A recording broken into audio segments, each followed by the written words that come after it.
girls. Life is girls. Life as girls. Life as girls. We have a lot to say and we hope you're listening. Welcome back to Life as Girls. I'm your host, Aubrey. One of the things I've enjoyed as being a host of this podcast is getting to talk to girls that I've never met before and getting to know like their perspective on things and just kind of learning things I never would have learned before. So today I have a guest. Her name is Isabelle. She loves to bake. She's involved in many different extracurricular activities, explored many different things. I'm so excited to talk to you today. So thank you so much for being on the podcast. And today we're going to be talking about your experience as a competition dancer. So I'm really excited and thank you for being here. Of course. Thank you for having me. Of course. So as I said in the intro, you've done so many things and we've kind of talked about your love of just exploring different activities. But I want to talk about a bit about how you got into dancing. Okay. So my mom was a dancer whenever she was little, and she always just wanted me to like do it. There's a studio down the street from me, and she just like always like just wanted me to explore different activities and just be like a well-rounded person and just like have a dabble in everything. So that's how it started. That's awesome. Yeah, I was like, when I was younger, I started with like sports. And so we did like Town and Country, that like program, and they just were good at doing like volunteer-led things. So I got into volleyball really early. And I just like, I like starting things when you're young because you feel like you have the opportunity to either like it or not like it, and you can try different things. So yeah, I think starting from a young age is just a great way to like get into anything. Okay, and then from what I understand, like girls in dance class are put in like when they're really young, from a young age. They don't really start kind of later. I know that can be like what happens, but not that many go on to like compete. So there's like dancing and then there's competition dancing. So can you talk about like what it means to be a competition dancer and how that's different from like just regular dancing? Whatever that is. Okay.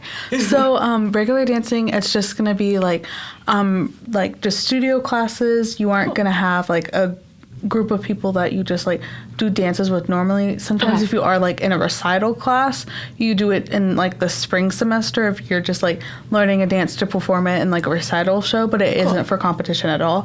Competition, it's a thing that like starts in like August, but normally over the summer you do different intensives to get ready for the season, because like, well, dance doesn't really have a season. It's just like all around.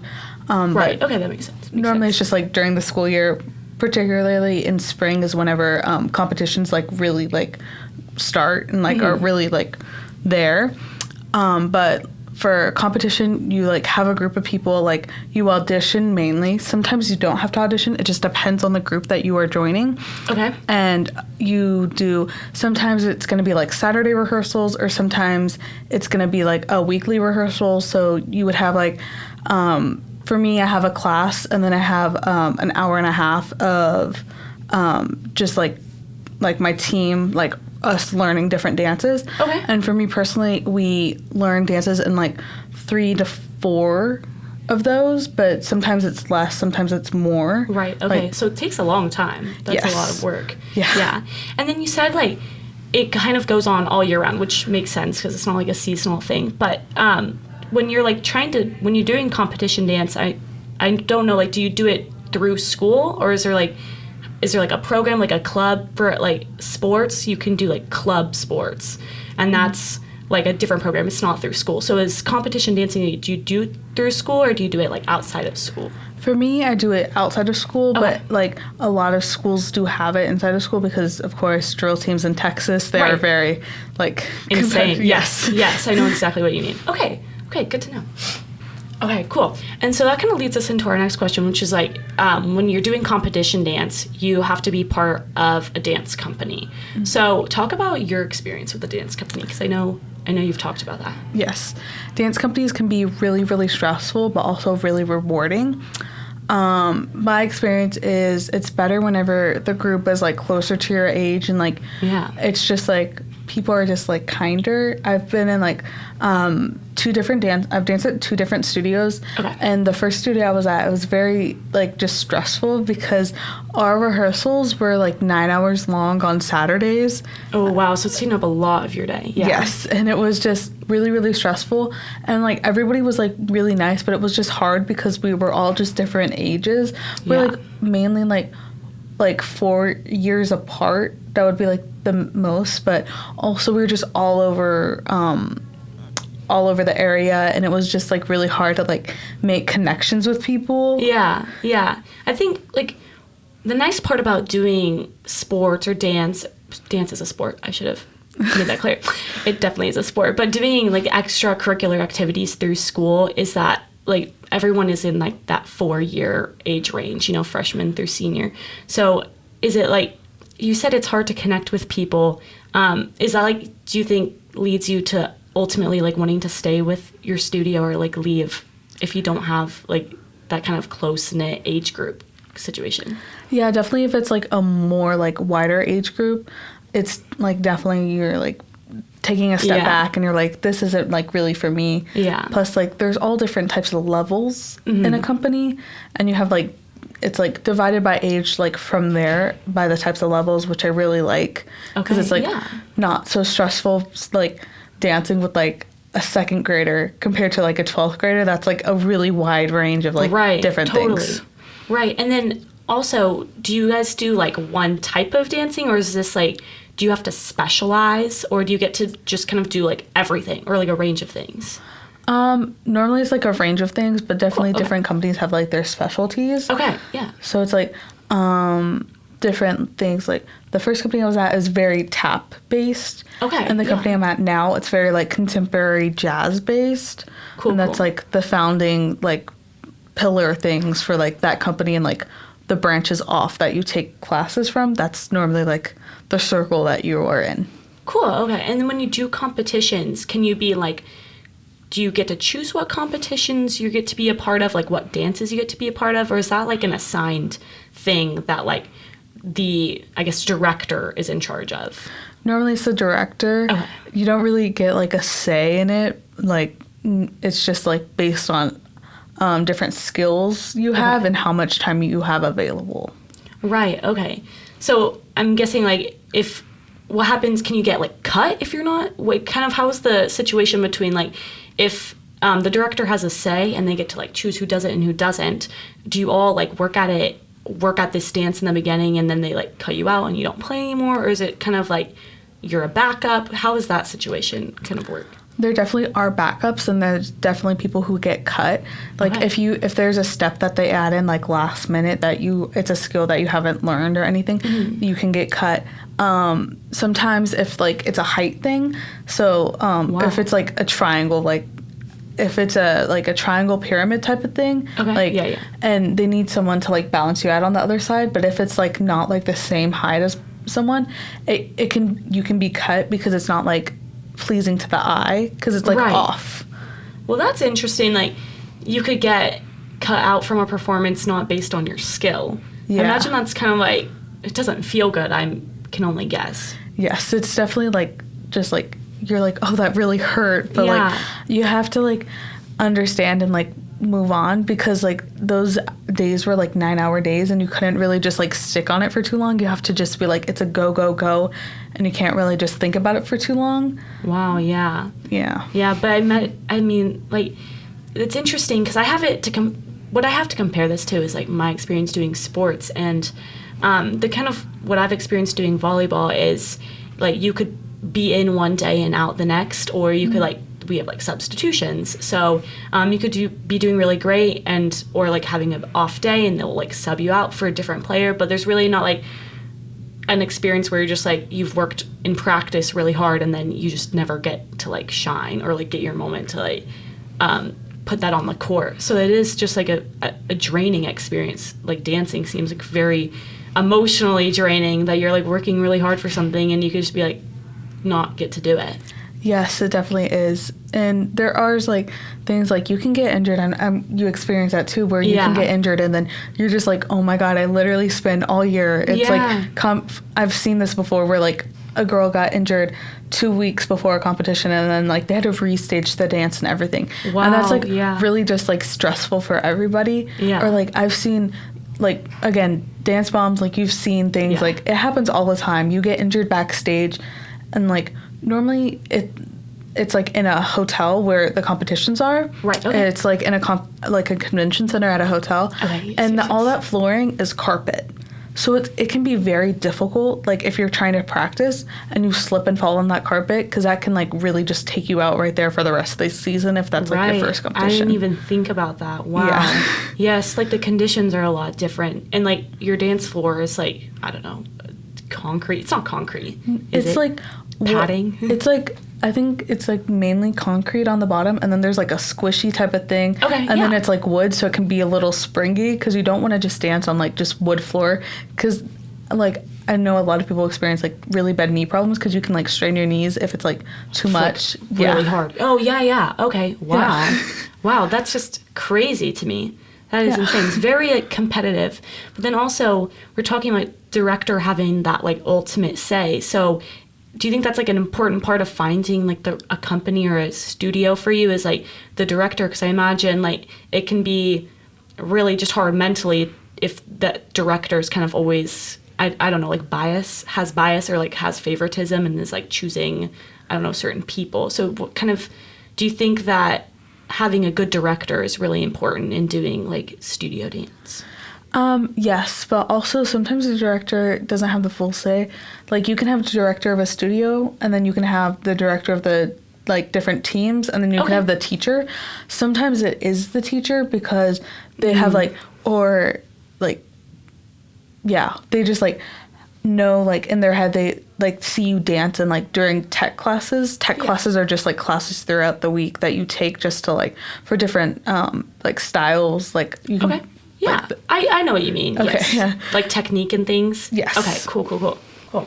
And then we also talked about you having like a negative experience with one of your old dance companies. And if you feel comfortable talking about it, we said that it was like a toxic environment.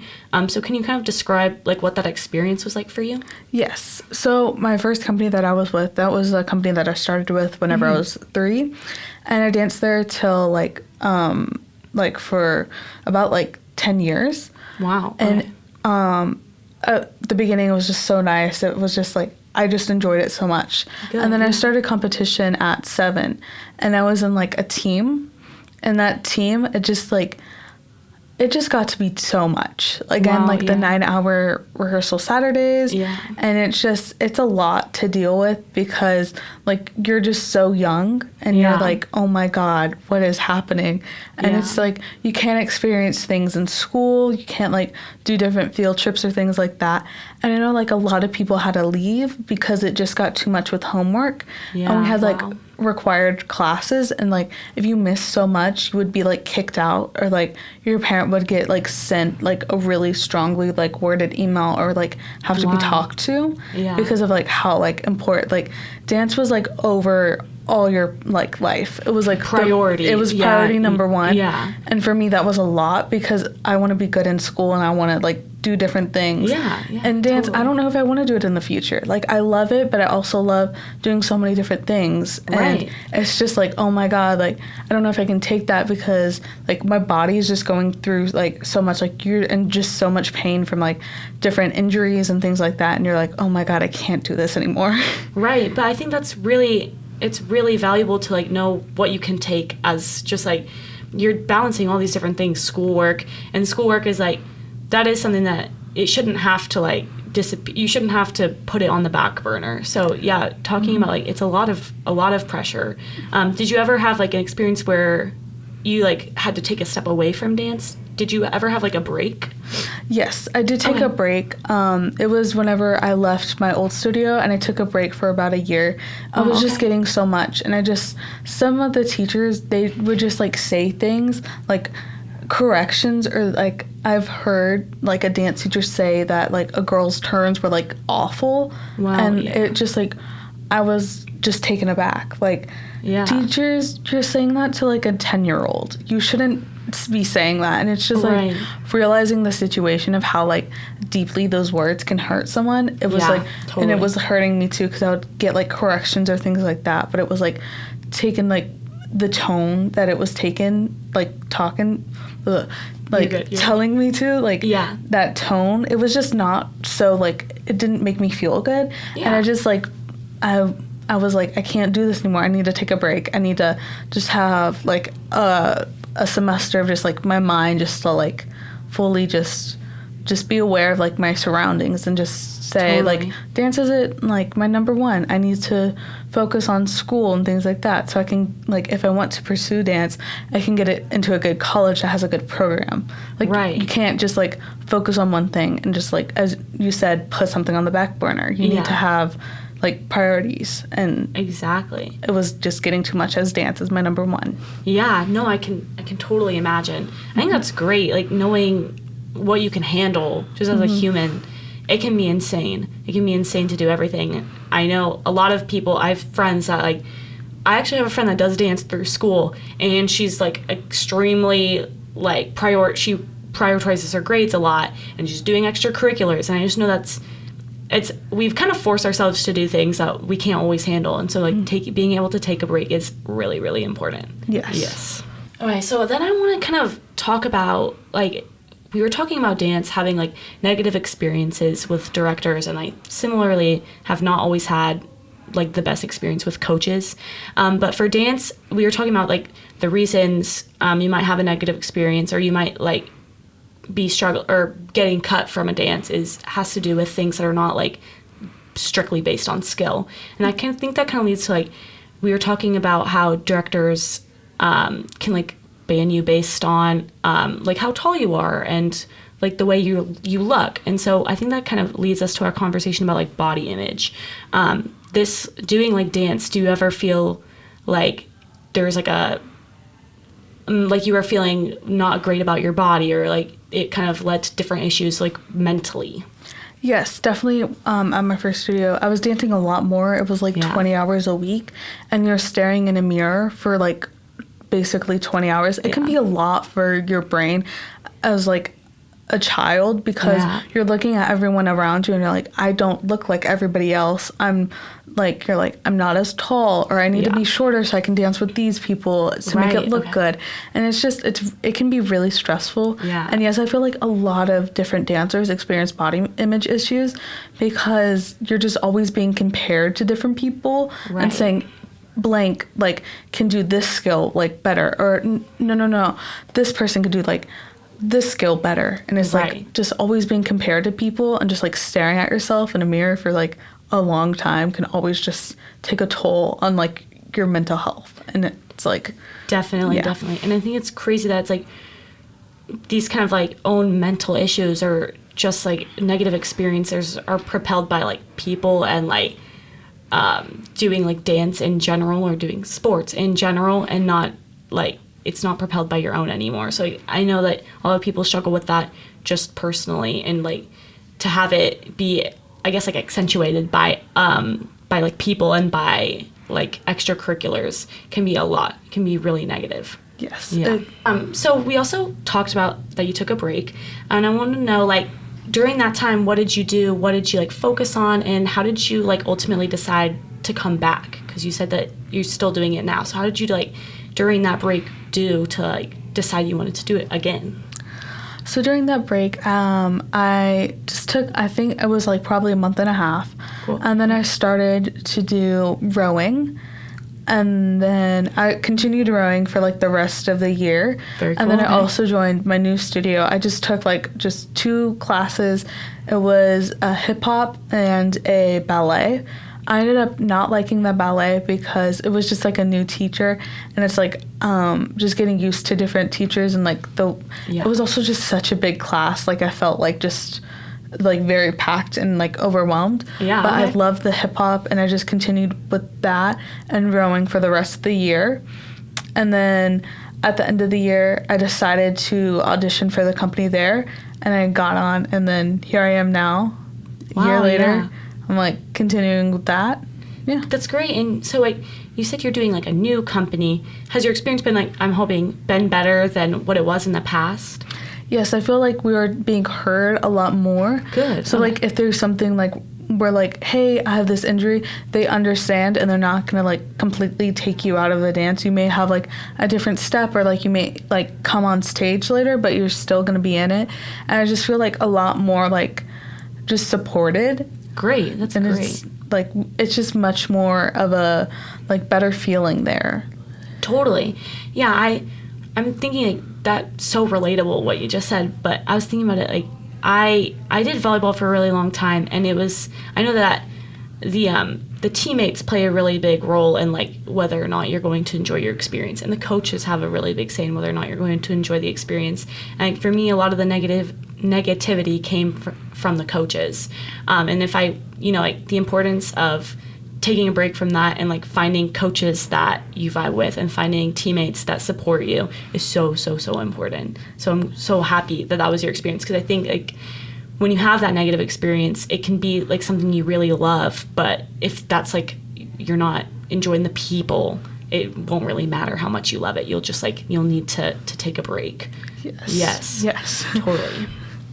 So I love how many different activities you're involved in. You've said like rowing, I know dancing, and just in general, you love to explore different things. And I know like doing so much can affect your mental health, and we've talked about that too. Personally, like I felt very burnt out from and I'm not even doing half the things that you're doing, just felt burnt out of doing 3 or 4 activities. It can be a lot on your mental health. So how do you kind of, I guess, prevent burnout? And how do you decide like what is worth continuing with and what's like you shouldn't add to your already full plate? Yes. So whenever I was little, I feel like I learned that very early on, because I'm pretty sure it was like around the same time I was doing karate, cheerleading, gymnastics, and dance. It's crazy. I know, it was just a lot. Yeah. And some of those overlapped and some of those like were not so overlapped. Yeah. Okay. But with that, I like found what I really loved, and then I just stuck with that. I feel like with gymnastics, it was just so different from dance. Yeah. Like, I'm like, oh my God, all these girls have like, it's like the muscles just like. Right, because yeah.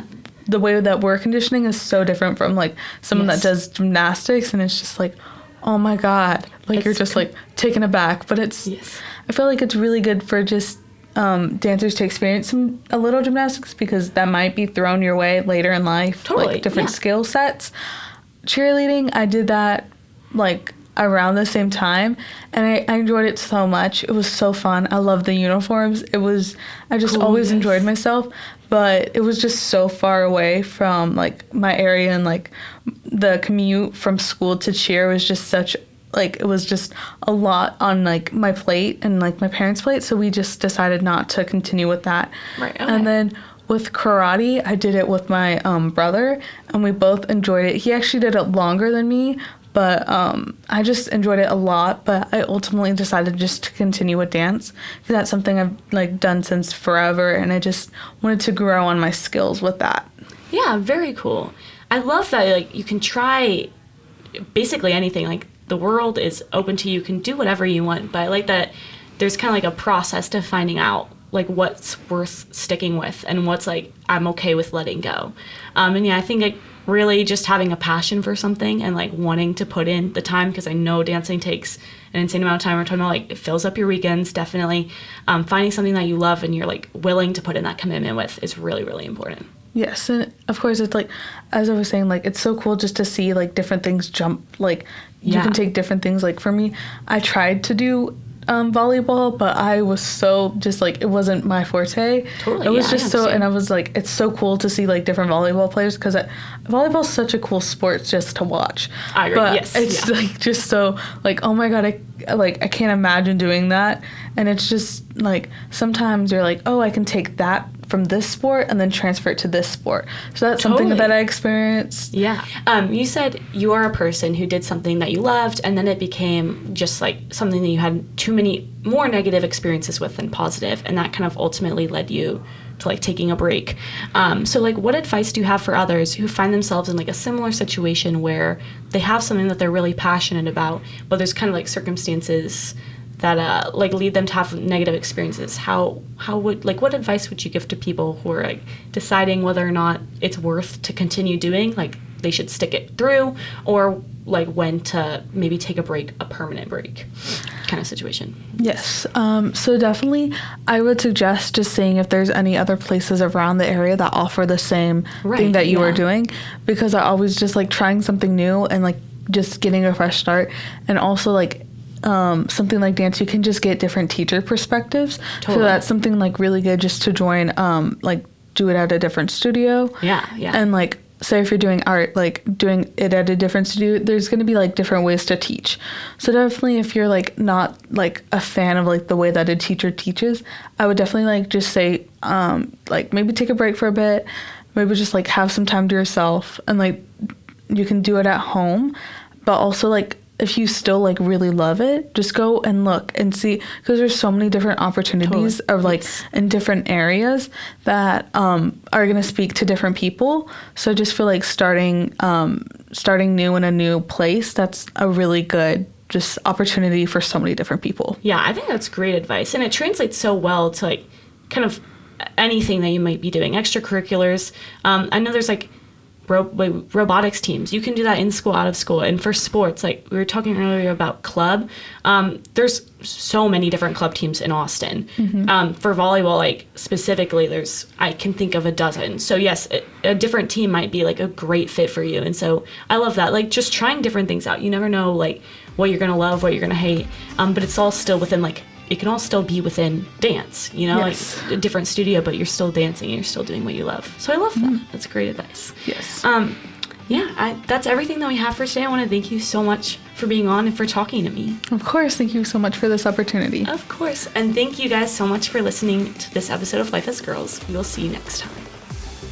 If you enjoyed this episode of Life as Girls, be sure to write a review and subscribe wherever you get your podcasts. And a big thank you to our sponsor, the Girl Scouts of Central Texas. You can learn more about them at www.gsctx.org. If you are interested in sponsoring this podcast, or if you have a topic you'd like for us to talk about, email us at communications@gsctx.org. See you next time.